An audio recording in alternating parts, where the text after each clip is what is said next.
ऊर्जा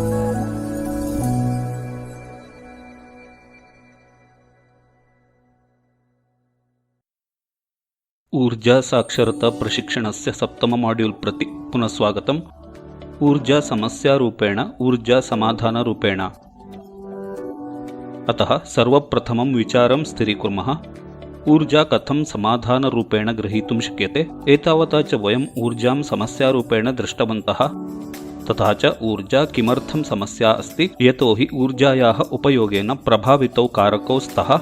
एकस्मिन् पार्श्वे वृद्धिः अस्ति, अपरस्मिन् पार्श्वे वायुमण्डलस्य परिवर्तनं भवति। वयं कस्याः ऊर्जायाः विषयं वदामः? वयं जीवाश्म ऊर्जायाः विषयं वदामः। वयम् अस्माकम् ऊर्जायाः आवश्यकतायाः 80 तः 85% भागम् अंगारस्य, तैलस्य, अनिलस्य च माध्यमेन उपयुञ्ज्महे। तत्रैव च समस्या वर्तते। अतः एकस्मिन् पक्षे अस्माकं वृद्ध्यर्थम् अधिकाधिकम् ऊर्जायाः आवश्यकता वर्तते, यतोहि अस्माकं सर्वम् उत्पादनं, सकलराष्ट्रीयोत्पादं च, स्वास्थ्यं च, शिक्षा च, आयः च सर्वम् ऊर्जया सह सम्बद्धम् अस्ति। अतः यावत् अधिका ऊर्जा प्रयुक्ता तावत् अधिका वृद्धिः भविष्यति। परन्तु अपरपक्षे यावत् अधिका ऊर्जा प्रयुक्ता तावत् वायुमण्डलस्य परिवर्तनम् अधिकं भवति। यतः एतेषां सर्वेषाम् अंगाराधारितानाम् इन्धनानाम्, अंगारस्य, तैलस्य, अनिलस्य च परिणामेन अंगाराम्लवायोः उत्सर्जनं भवति। वैश्विकतापः, वायुमण्डलपरिवर्तनं च भवति। अतः एतौ विपरीतसमस्यौ स्तः। कथं समाधानं कुर्मः? ऊर्जायाः उपभोगः वर्धयितव्यो वा ऊर्जायाः उपभोगः न्यूनीकर्तव्यः? स च अद्यत्वे जगतः सम्मुखे महत् विरोधाभासः अस्ति। तथा च एतत् समाधानं कोऽपि न जानाति। अहं च वदामि यत् यः कोऽपि एतस्याः समस्यायाः समाधानं करोति सः न केवलम् एकं नोबेल् पुरस्कारम् अपि तु बहून् नोबेल् पुरस्कारान् प्राप्नुयात्। साधु अंगारस्य, तैलस्य, अनिलस्य च उपयोगस्य समस्याः बहवः सन्ति, न केवलम् एकः एव। प्रथमाङ्कः, अंगारः, तैलः, अनिलः च समानरूपेण अस्मिन् ग्रहे न वितरिताः। अल्पाः एव देशाः सन्ति येषु अधिकांशः अंगारः, तैलः, अनिलः च अस्ति। अतः किं भवति? अन्येषां सर्वेषाम् अन्यदेशात् आयातं कर्तव्यं भवति। आयाताय च धनस्य दृष्ट्या आश्रयः अस्ति यत् भवद्भिः व्ययितव्यम्। भूराजनैतिकक्रियाकलापस्य दृष्ट्या आश्रयः कदाचित् च भवतः आयातः अन्यैः कैश्चित् कारकैः प्रभावितः भवितुम् अर्हति। अतः सा अंगारस्य, तैलस्य, अनिलस्य च एका समस्या अस्ति। द्वितीयम्, अंगारः, तैलः, अनिलः च अतीव परिमितस्रोताः सन्ति। तेन अनन्ताः मानवजीवनं च अनन्तं भवितुम् इच्छति किल? अतः वयं कस्मिंश्चित् समये अंगारस्य, तैलस्य, अनिलस्य च अभावं प्राप्नुमः। तथा च सः समयः 30 वर्षाणाम् अनन्तरं, 50 वर्षाणाम् अनन्तरं, 100 वर्षाणाम् अनन्तरं, 50-100 वर्षाणाम् अनन्तरं भवितुम् अर्हति। न तु ते अनन्ताः। अतः प्रज्ञा अस्मिन् तथ्ये अस्ति यत् अस्माकं जीवने ऊर्जायाः स्रोताः अनन्ताः भवेयुः, यतोहि वयम् इच्छामः यत् अस्मिन् ग्रहे मानवजीवनं सर्वदा भवेत् इति किल? अंगारस्य, अनिलस्य च उपयोगस्य तृतीया समस्या, यथा वयं पूर्वमेव चर्चां कृतवन्तः, परिणामेन वैश्विकतापः भवति। अतः एव अहम् ऊर्जां समस्यारूपेण वदामि। अस्माकम् अंगारस्य, तैलस्य, अनिलस्य च ऊर्जायाः उपयोगः समस्या अस्ति। एषा समस्या भारतस्य प्रधानमन्त्री आदरणीय श्री नरेन्द्र मोदी महोदयेन बहु सुष्ठु उक्ता अस्ति। 2021 तमस्य वर्षस्य अगस्ट् मासस्य 15 दिनाङ्के स्वातन्त्र्यदिने यदा सः वदति स्म, तदा सः भारतस्य ऊर्जा स्वतन्त्रतायाः आवश्यकतायाः विषये च कथितवान्। किमर्थम्? अन्येषु कारणेषु एकं प्रमुखं कारणम् अस्ति यत् वयम् अस्माकम् ऊर्जा आवश्यकतानाम् आयाताय बहु ऊर्जां व्ययीकुर्मः, प्रायः 12 कोटि रूप्यकाणि। अतः तस्य वचनं शृणुमः। भारत आज एनर्जी इंडिपेंडेंट नहीं है। भारत आज एनर्जी इंपोर्ट के लिए सालाना 12 लाख करोड़ रुपए से भी अधिक खर्च करता है।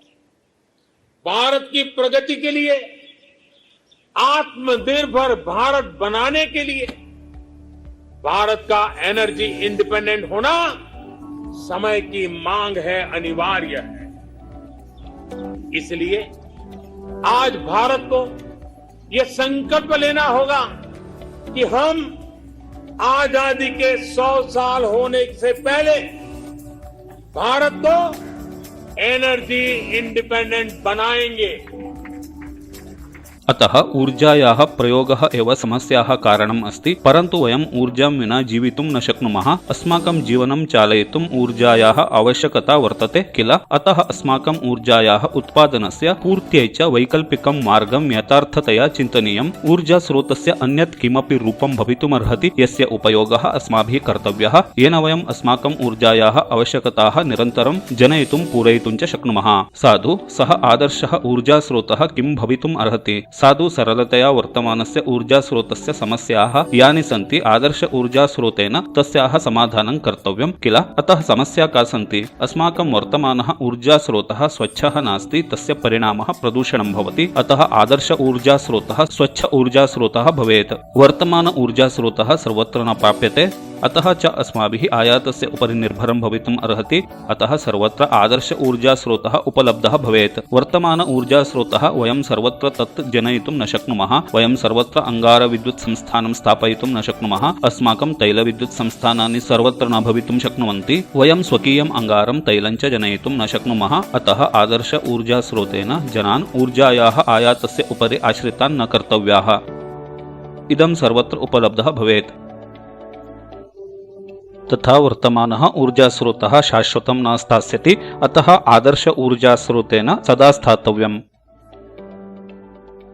अतः एतत् नूतनस्य ऊर्जास्रोतस्य लक्षणं भवितुमर्हति यत् अस्माभिः यथा शीघ्रं स्थानान्तरितव्यं। यथा मया अन्तिमे मॉड्यूल् मध्ये दर्शितं यत् वायुमण्डलघटिका टिक् टिक् करोति, अस्माकं समयः समाप्तः भवति इति।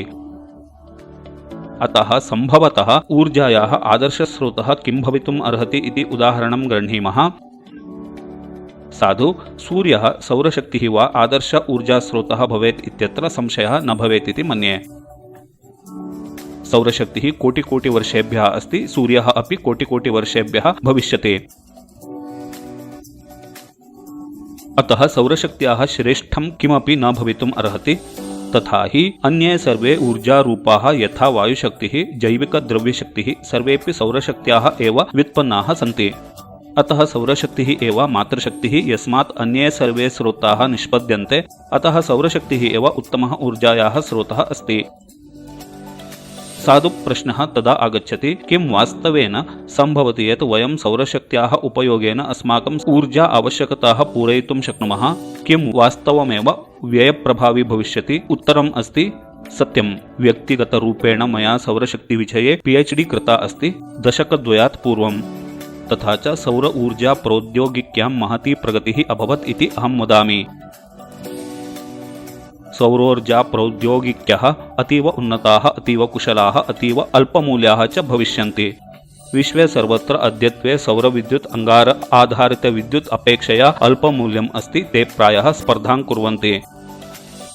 तथा च अग्रिमः प्रश्नः अस्ति, वयं सौरशक्त्याः अस्माकं सर्वाणि ऊर्जा आवश्यकताः, पाक आवश्यकता, विद्युत् व्यजनावश्यकता, प्रकाशावश्यकता, परिवहन आवश्यकता च पूरयितुं शक्नुमः? उत्तरम् अस्ति आम्, अद्यत्वे अतीव सम्भवम्। वयं बृहत् विद्युत् संस्थानानि 500 मेगावाट् अथवा 1000 मेगावाट् सामर्थ्यस्य स्थापयितुं शक्नुमः। अतः सौर ऊर्जायाः उपयोगेन लघु आवश्यकताः अपि पूरयितुं शक्यन्ते। परन्तु सौर ऊर्जायाः उपयोगविषये जनान् प्रबोधयितुम् इच्छामि। तथा च तादृशस्य पूर्वसूचनायाः किं कारणम्? यतः यदि अस्माकं सौरशक्तिप्रयोगस्य उपायः सम्यक् नास्ति तर्हि सौर ऊर्जायाः उपयोगेन वयम् अधिकतमं लाभं न प्राप्नुमः स्यात्। अस्माकं तस्य उपयोगस्य सम्यक् उपायः भवितुमर्हति। किमर्थमित्युक्ते सम्यक् उपायं वदामि। यतः प्रत्येकः देशः केवलम् ऊर्जा उत्पादनस्य समस्याम् अनुभवति, परन्तु वयम् उद्योगसृजनस्य समस्यायाः अपि, ग्रामीण अर्थव्यवस्था विकासस्य समस्यायाः अपि, महिला सशक्तीकरणस्य समस्यायाः अपि, ऊर्जा निवेशस्य समस्यायाः अपि सम्मुखी भवामः। अतः अन्याः एतावन्तः समस्याः सन्ति। किं वयं सौर ऊर्जायाः उपयोगेन एतासां सर्वासां समस्यानां समाधानं सम्यक् उपायेन कर्तुं शक्नुमः? सः अतीव महत्त्वपूर्णः पक्षः अस्ति। अन्यथा आधुनिकमनुष्याः यथा कुर्वन्ति तथा वयम् एकस्याः समस्यायाः समाधानं कुर्मः, द्वे समस्ये च सृजामः किल? गत 30-40 वर्षाणि पश्यन्तु, एकस्यायाः समस्यायाः समाधानं कृत्वा अधिकाः सृजामः। भवन्तः जानन्ति यत् अधिका हिंसा अस्ति, अधिकः विषादः अस्ति, जलप्रदूषणस्य, वायुप्रदूषणस्य, मृतप्रदूषणस्य, वनक्षयस्य च समस्या अस्ति। वस्तुतः अधिकाधिकाः समस्याः सन्ति, येषां निर्माणं वयम् अस्माकं दृष्टिकोणेन कुर्मः। अतः समीचीनपद्धत्या सौर ऊर्जायाः उपयोगं कुर्मः। साधु सौरशक्तिप्रयोगस्य सः सम्यक् उपायः कः भवेत्? सरलविषयेषु च प्रश्नं पृच्छामि, भवन्तः स्वयमेव उत्तरं दास्यन्ति यत् सम्यक् उपायः कः भवितुम् अर्हति।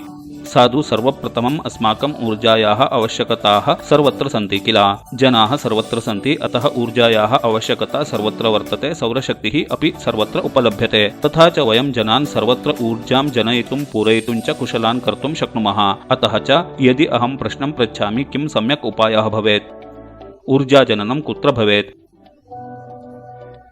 अवश्यं सर्वत्र किल?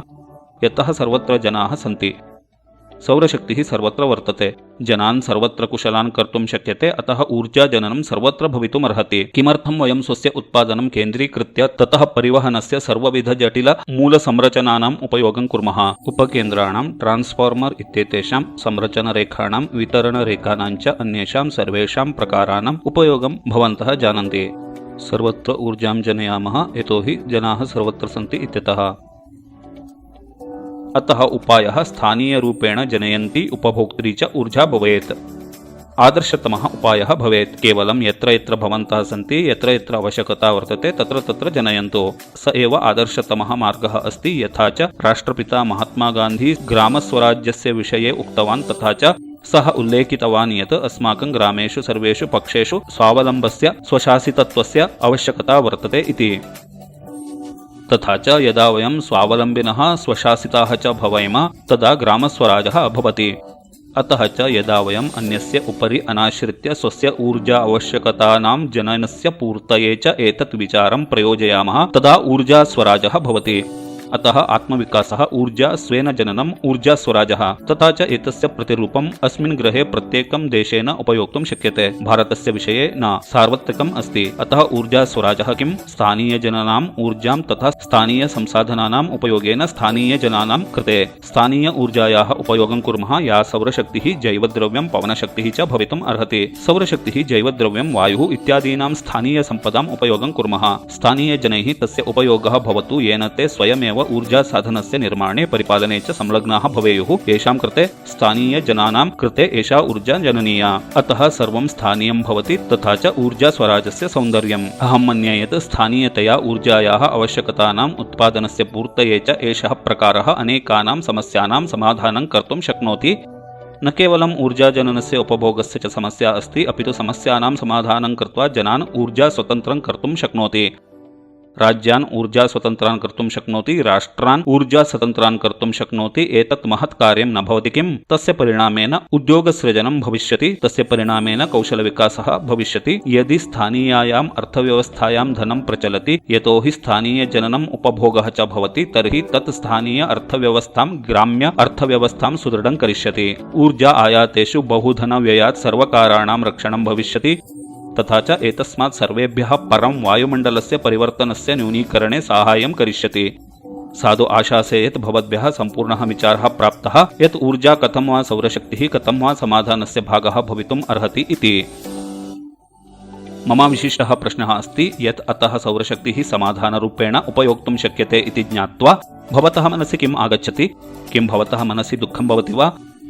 यत्किमपि अस्ति केवलं स्वस्य अवलोकनं कुर्वन्तु। भवतः मनसि किम् आगच्छति? न केवलं वायुमण्डलपरिवर्तनस्य समस्यायाः समाधानरूपेण सौरशक्तिः भवति, अपि तु स्वग्रामेषु उद्योगसृजनस्य, कौशलविकासस्य, अर्थव्यवस्थायाः विकासस्य च अनेकसमस्यानां समाधानरूपेण सौरशक्तिः वर्तते इति विषयः अद्भुतः नास्ति वा? सौरशक्त्याः सम्यगुपयोगेन तानि सर्वाणि वस्तूनि यदि वयम् उपयुञ्ज्महे तर्हि साधयितुं शक्नुमः। एतत् व्याख्यानं spoken tutorial team IIT Bombay इत्यनेन अनुवादितं, डब् च कृतम् अस्ति। धन्यवादाः।